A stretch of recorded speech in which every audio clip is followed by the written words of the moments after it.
Hey everyone, welcome to another $1,000 strap search. I've got my $1,000 in singles here, and I'm about to show you what I found. But before I do, let's talk about this week's tip.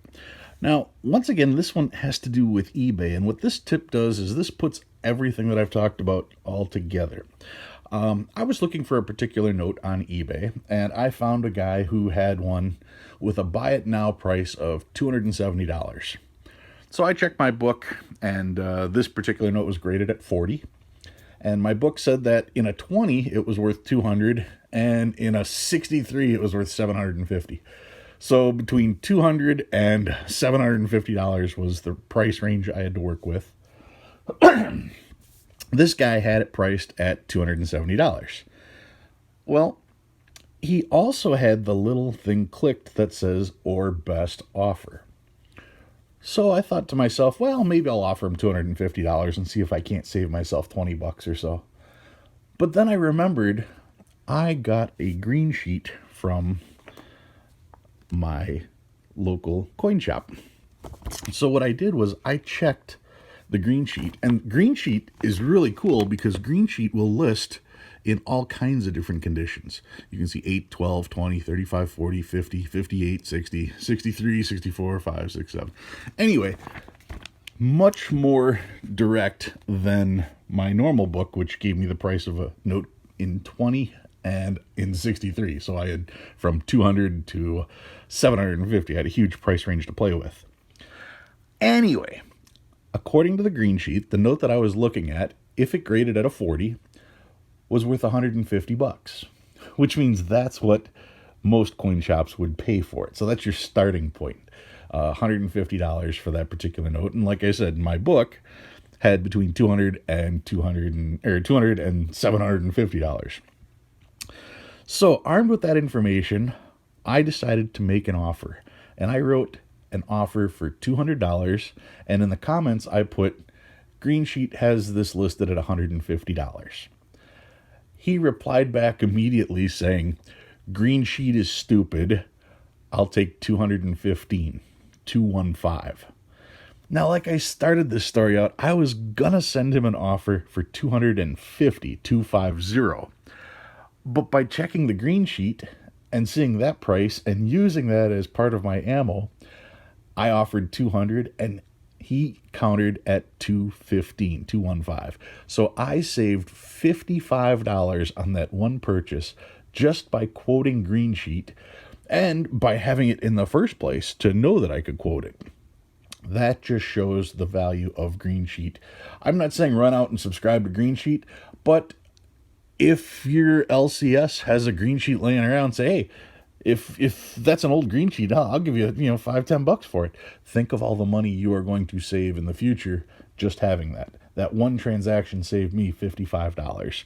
And what note did I get? Well, you'll see that one later on. All right, so here's my 1,000 in singles. We'll get those out of the way. Let's take a look at what I found this week. I've been on a run with Where's George. I've been finding quite a few Where's George notes, so that's going to get logged in for sure. Let's see, what do we got here? This one's just a high number. That's what this is, 9599. They only go to 9600, so this note is 5,000 away from the highest number you can possibly get. Not that it's worth anything, but whenever I find an unusually high number, I'll pull that out just to show. Probably going to go back in circulation because I've got numbers that are higher than that. Now, this one was interesting because I'm not sure if it's an error or if it's damage. It's most likely it's damage, but I wanted to show it anyway. We're going to start here, get a good look at those serial numbers. Now that you've got these numbers in there, take a peek at these. These, the bottom portion is severely under-inked. Now, that could be an under-inking error. What it's more likely is just damage to the bill, as if this bill was dropped on the floor and somebody stepped on it, causing that to get scratched off. I'm going to have to take a really close look at that to find out if that's the case or not. I'll check to see what kind of damage is there. If it is damaged, then that's likely what happened. If it's not, well, then that's an under-inking error because it does have almost all of the 2 gone, and the bottoms of all the numbers are pretty much thinned out like that. So it was an interesting thing that caught my eye. Like I said, not 100% sure if that is a full error or not. I'll check into that a little bit more. All right, this one was another error. 1, 2, 3, 4. You've got 5 green dots above there. I've showed you guys one in the past that had, I think, 8 of these dots above there.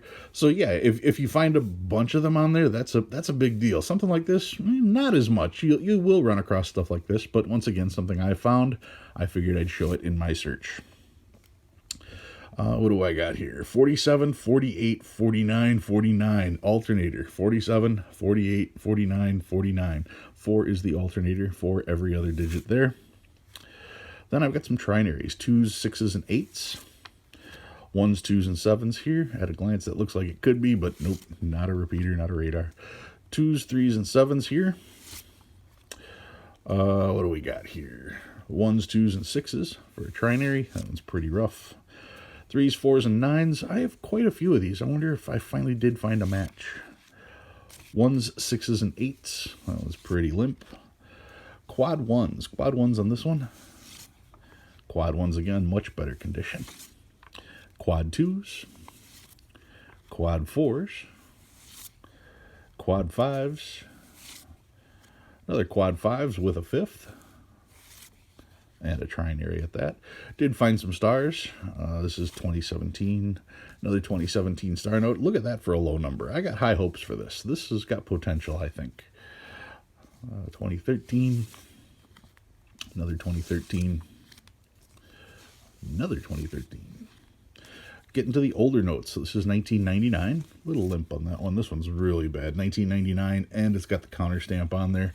Probably not a keeper, but I found it, so I pulled it. So if I'm going to pull it, I'm going to show it, but going to release it back in the wild.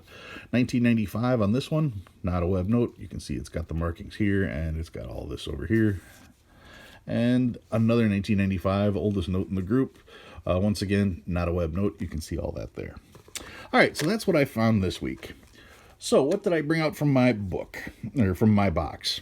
Well, like I said, this was a recent purchase, and you know that it grades a 40, and, well, you guys already know what it is because you saw the title, the title card for this. This is a 1928 Federal Reserve $100 bill. Now, this one was graded by PCGS. This is kind of neat how it's got the gold like that. I've seen a couple of these that are like this. 1928 Federal Reserve note. This is from Atlanta. You can see that it's graded. It's graded a 40. It's in pretty good shape. Well, I mean, it should be. It's graded a 40. It does have this very light little ink there. It's listed on the back, ink. That's probably why the guy let it go so cheap, but it still grades out at a 40. Hard to complain about that. Checking the corners, not razor sharp, but no creases or folds or anything like that in the note. It is a little dirty, so it does show signs of circulation. Good shape though. I'm a fan of the back on the hundreds. I think that's really neat. Now, there's a couple things that I really like about the 1928 series. First of all, you've got this arching pattern here. They did that in 28 and 34, if I recall. The 1928 series has the redeemable in gold. There's the whole thing. People will call this a gold certificate. It is not. It is redeemable in gold because all paper money was redeemable in gold in 1928.